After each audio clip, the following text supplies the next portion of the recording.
پاکستان اور افغانستان میں معاہدہ خوش آئند، افغان سرزمین سے دہشت گردی کی روک تھام ناگزیر ہے۔ نائب وزیر اعظم وزیر خارجہ اسحاق ڈار نے ایکس پر پیغام میں کہا کہ معاہدہ صحیح سمت میں پہلا قدم ہے۔ ہم ایک ٹھوس اور قابل تصدیق نگرانی کے طریقہ کار کے قیام کے منتظر ہیں۔ برادر ملک قطر اور ترکیہ کے تعمیری کردار کو سراہتے ہیں۔ نگرانی کا طریقہ کار ضروری ہے تاکہ افغان سرزمین سے پاکستان کی طرف اٹھنے والی دہشت گردی کے خطرے سے نمٹا جا سکے۔ مزید جانوں کے ضیاع کو روکنے کے لیے تمام کوششیں بروئے کار لانا ضروری ہے۔ دوحہ مذاکرات میں بڑا بریک تھرو، پاکستان اور افغانستان میں جنگ بندی معاہدہ ہو گیا، وزیر دفاع خواجہ آصف کی تصدیق۔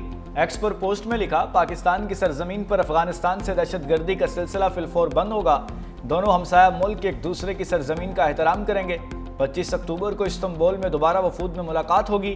قطری وزارت خارجہ کے مطابق دونوں ممالک نے آئندہ چند دنوں میں مزید ملاقاتوں اور مستقل میکانزم بنانے پر اتفاق کیا۔ جنگ بندی خطے میں پائیدار امن کے قیام کے لیے مضبوط بنیاد فراہم کرے گی۔ امید ہے جنگ بندی دونوں ممالک کے درمیان سرحدی کشیدگی کا خاتمہ کرے گی۔ پاکستان اور افغانستان کے درمیان جنگ بندی پر اتفاق قطر اور ترکیہ کی ثالثی میں ہوا۔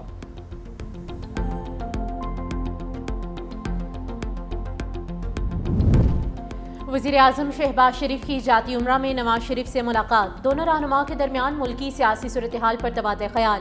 شہباز شریف نے پاکستان اور افغانستان میں مذاکرات کی تفصیلات سے آگاہ کیا۔ نواز شریف نے کہا کہ پاکستان ہماری ریڈ لائن ہے، کسی کو پاکستان کی طرف میلی آنکھ سے دیکھنے نہیں دیں گے۔ قوم کے بیٹے اپنی جانوں کی پرواہ کیے بغیر پاک وطن کی حفاظت کر رہے ہیں۔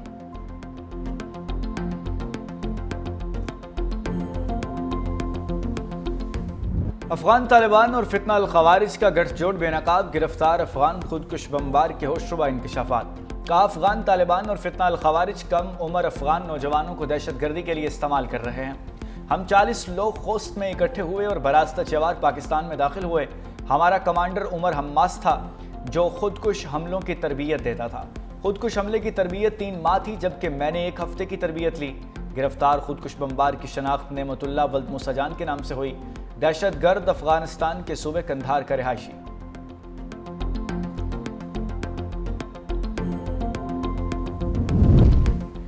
فتنہ ہندوستان کا انتہائی مطلوب دہشت گرد ہلاک۔ دہشت گرد جمیل عرف ٹیٹک ضلع پنجگور کا رہائشی تھا۔ پنجگور اور بلیدہ سمیت متعدد علاقوں میں دہشت گردانہ کارروائیوں میں سرگرم تھا۔ دہشت گرد جمیل 2022 میں پنجگور ہیڈ کوارٹر پر حملے سمیت کئی دہشت گردانہ کارروائیوں میں ملوث رہا ہے۔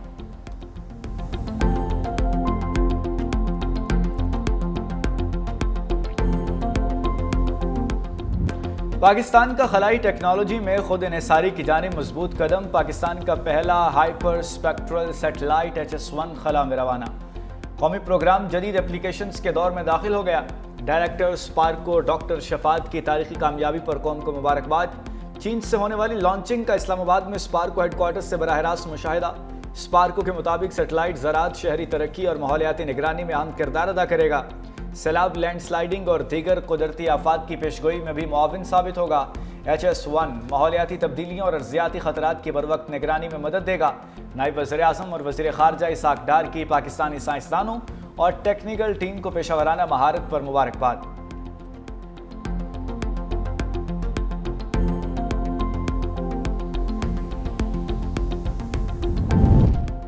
اسرائیل نے جنگ بندی معاہدے کی دھجیاں اڑا دی، رفح سمیت جنوبی غزہ کے مختلف علاقوں کو نشانہ بنایا، 2 فلسطینی شہید۔ حماس نے کہا ہے کہ وہ غزہ میں کسی حملے کی منصوبہ بندی نہیں کر رہے۔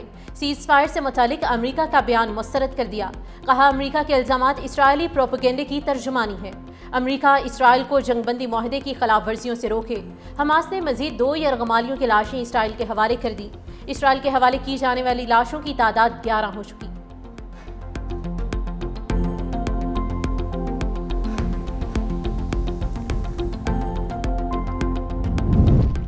اقوام متحدہ کا کہنا ہے کہ غزہ میں 70,000 ٹن دھماکہ خیز مواد ہے جو پھٹا نہیں۔ غزہ میں موجود بارود مواد لوگوں کے لیے خطرے کا باعث بن سکتا ہے۔ بارود کے باعث غزہ میں صفائی کا عمل مشکل ہو گیا۔ صفائی مکمل کرنے پر سالوں لگ سکتے ہیں۔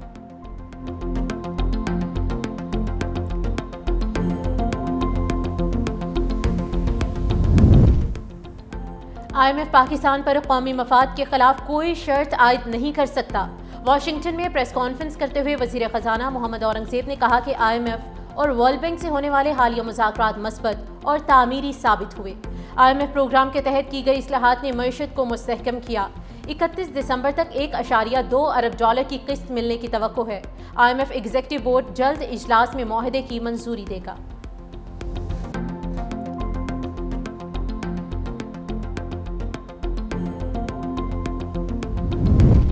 پاکستان اور مصر کا بحری اور صنعتی شعبوں میں تعاون بڑھانے پر اتفاق، بلیو اکانومی کو فروغ دینے کا عزم۔ SAFC کی معاونت سے پاکستان کی بحری اور صنعتی شعبوں میں بین الاقوامی شراکت داری۔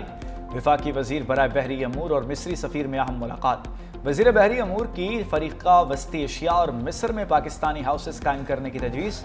مصری سفیر کی جانب سے سوئز کینال کے فری زون تجربات کے تبادلے میں پاکستان کے بحری شعبے میں تعاون کی پیشکش۔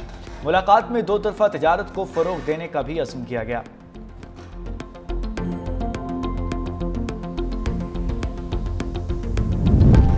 ریونیو بڑھانے کے لیے پنجاب ریونیو اتھارٹی میں اسپیشل یونٹ قائم کرنے کا فیصلہ۔ 130 انفورسمنٹ آفیسرز بھرتی کرنے کی اصولی منظوری۔ پنجاب ریونیو اتھارٹی کا دائرہ کار 30 اضلاع تک بڑھانے کا بھی فیصلہ۔ وزیر اعلیٰ پنجاب مریم نواز نے توسیع کے لیے 30 اکتوبر کی ڈیڈ لائن دے دی۔ ٹیکس دہندگان کے لیے سہولت ایپ بھی متعارف کرا دی گئی۔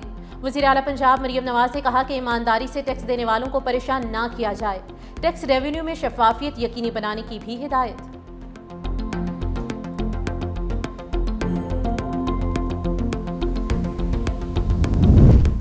ٹماٹر کی خریداری جیب پر بھاری، لاہور میں 500 سے 6 روپے 600 کلو تک فروخت ہونے لگا۔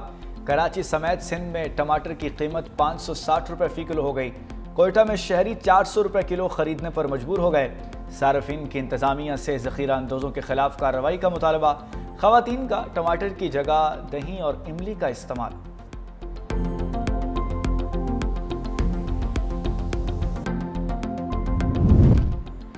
ربی سیزن کے لیے گندم کی امدادی قیمت جلد مقرر کیے جانے کا امکان۔ گندم کی سپورٹ پرائس 3400 مقرر کرنے کی تجویز ہے۔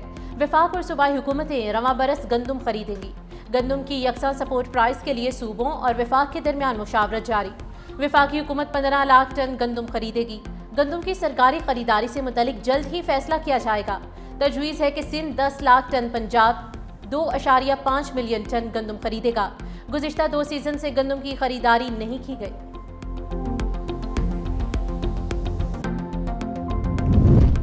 خیبر پختونخوا کے 7 اضلاع میں ضمنی بلدیاتی انتخابات، ووٹنگ کی گنتی جاری۔ کوہاٹ، ڈی آئی خان، نیبٹ آباد، مانسہرہ، مالاکنڈ، شانگلہ اور اپردیر میں ووٹ ڈالے گئے۔ 66 پولنگ سٹیشنز پر 201 پولنگ بوتھز قائم کیے گئے۔ 88 حساس پولنگ سٹیشنز پر سیکیورٹی کیمروں کی مدد سے نگرانی۔ جنرل، خواتین، مزدور، کسان اور نوجوانوں کی نشستوں کے لیے رجسٹرڈ ووٹوں کی تعداد 88,000 سے زائد ہے۔ پولنگ کے دوران کوئی ناخوشگوار واقعہ نہیں ہوا۔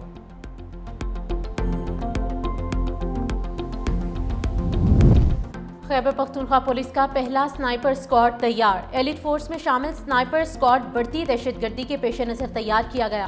سنائپر اسکواڈ کو جدید تربیت اور جدید اسلحے سے لیس کیا گیا ہے۔ اسکواڈ کو پہاڑی وادیوں، سرحدی علاقوں اور صوبے کی جنوبی اضلاع میں استعمال کیا جائے گا۔ ہر اسکواڈ 10 اہلکاروں پر مشتمل ہوگا۔ اسکواڈ کو دور چھپے دشمن کو نشانہ بنانے کی تربیت دی گئی۔ ابتدائی طور پر اسکواڈ کو جنوبی اضلاع، مالاکنڈ ڈویژن اور سرحدی علاقوں میں تعینات کیا جائے گا۔ اسکواڈ کو جدید تھرمل امیجنگ ڈیوائسز بھی فراہم کی جائیں گی۔